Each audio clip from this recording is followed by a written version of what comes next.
AITH for being mad at my husband for saying he would pick his deceased wife over me, including an update. My 34F husband, 37M, was married once before me. She was his high school sweetheart.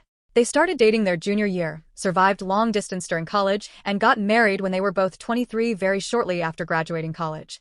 She passed away unexpectedly at age 26 from an aneurysm, and it obviously devastated him, especially because they were extremely young. They never had children. He contemplated remarrying because he was so heartbroken, but we ended up meeting about 4 years after that.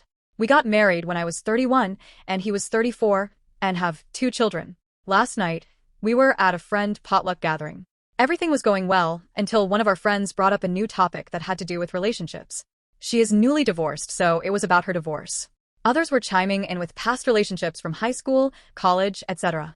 I had said I never thought I would get married because my luck with men has always been terrible until I met my husband, and I said I felt very lucky to have met him. After a little while longer, my husband brings up his deceased wife. Everyone knows he was married before me and that she passed. He was talking about her, and then drops a bomb and goes, if she walked through that front door right now, I'd pick up where we left off. If I'm being honest, it felt like someone put my heart into a blender and punched me in the gut as hard as they could. Everyone in the room could sense the awkwardness that followed. To avoid making a scene, I just laughed it off, even though I think it was still obvious that it hurt me. I just felt that if you still felt that way, then why are we married? I've never asked him to get over his wife. I have never had a deceased spouse or even a deceased partner, so I am unsure how that feels. But I would never say that in front of my new spouse. After the gathering, we left, and I did not speak to him the entire car ride home, or barely the entire night. I did tell him that what he said hurt my feelings deeply, and that we could talk in the morning once I've calmed down because I didn't want to say something mean to him. I ended up sleeping on the couch because he would not leave me alone. It's now the next morning, and I barely slept. He is still sleeping. I'm not really sure what to say or what he will say. Update. So we ended up talking about this. I asked him to let me go first, and to not interrupt me. I just want to say that I do not hate you for what you said. I understand where you were coming from.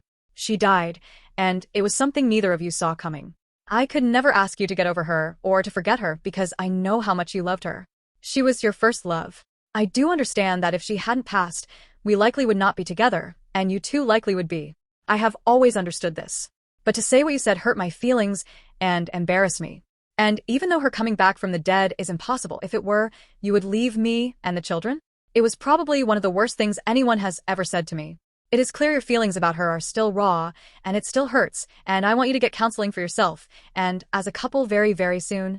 He then apologized profusely, teared up and said how he did not mean to hurt me and embarrass me in front of our friends. He basically said that he thought about it before he went to sleep and came to the realization that he should have kept it to himself.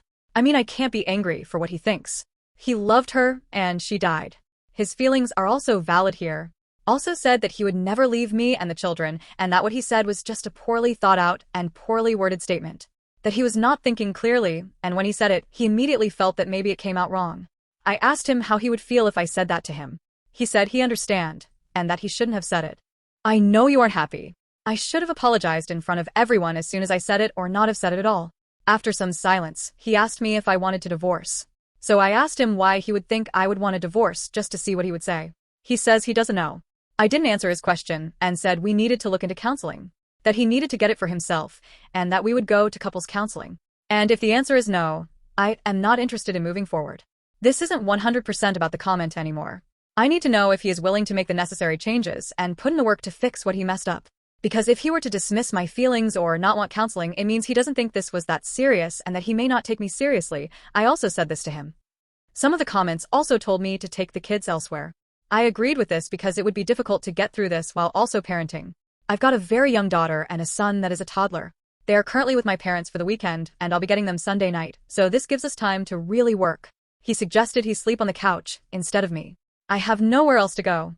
I haven't told my parents because I really would like to keep this between me and him as much as possible. Family and friends jump to judge too fast and sometimes offer extreme and harmful advice, and it's also embarrassing. Luckily, we both have very good insurance that will help with counseling. I told him that it seems like whatever counseling he got after her death was not enough, and that he was not consistent with it like he should have been. With trauma like that, I personally would have been doing it for years before I even considered remarrying. He agreed. He was only in it for about a year, and then stopped once he moved away from his hometown. Never got back into it. He also agreed to the individual and couples counseling, kept apologizing. Kept telling me he loved me all day. It was also so difficult to be around him because he kept looking at me. I couldn't think. It was like he would try to say something and then he would just stare and not say anything. With the kids gone, there's nothing to really do except talk, so we talked again right before dinner time. He asked me if I wanted him to cook or buy something. I still was not hungry, to be honest. So I just told him he could pick something up for himself and that I wasn't hungry, and that prompted the second discussion. Realized he must feel very bad because he noticed I hadn't really eaten much all day. Kept asking me to eat. I wasn't sulking too bad or anything. Just doing my usual tasks but not speaking or eating as much, and because we're home together all day, he noticed this. Asked me one more time to please eat dinner with him, so I agreed. During dinner, he told me that he looked for counselors himself and wanted me to see if I thought they were okay enough and that he would keep looking. After all of that, I told him that we can't really predict anything until we've met with therapists. I don't want him to keep saying sorry. I want work and change. And then maybe we can move forward, but this is the first step. I don't want to just leave him. I am also not saying divorce is off of the table.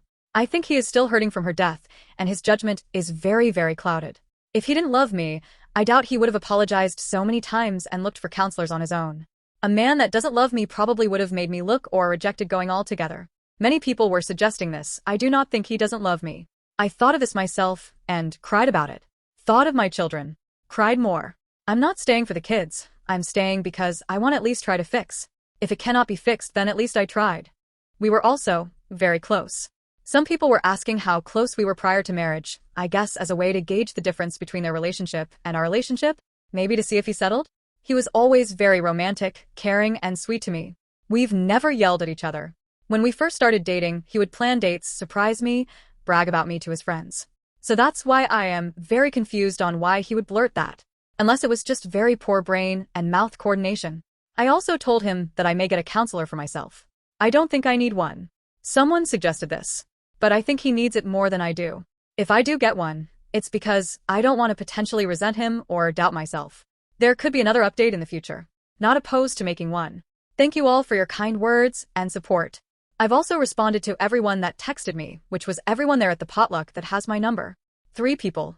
There were 9 people there, not including us. They've all basically said the same thing. They can't believe he said that. They feel bad for me, asking if everything is okay, what he said was not okay, etc. He showed me some of the texts with him and his friends, and some made me cry with how kind they were being towards me. Basically telling him he wasn't necessarily wrong for thinking that, but wrong for saying it. I told him I loved him as well. And I have never not loved him even for a second. And that I wasn't angry with him and didn't want him to, I guess, suffer for what he said. But I was just hurt and needed him to know that it did hurt me and him to respond how he saw fit, and we'd go from there. What did you think of this story? Let me know your thoughts about it in the comments, and thanks for listening.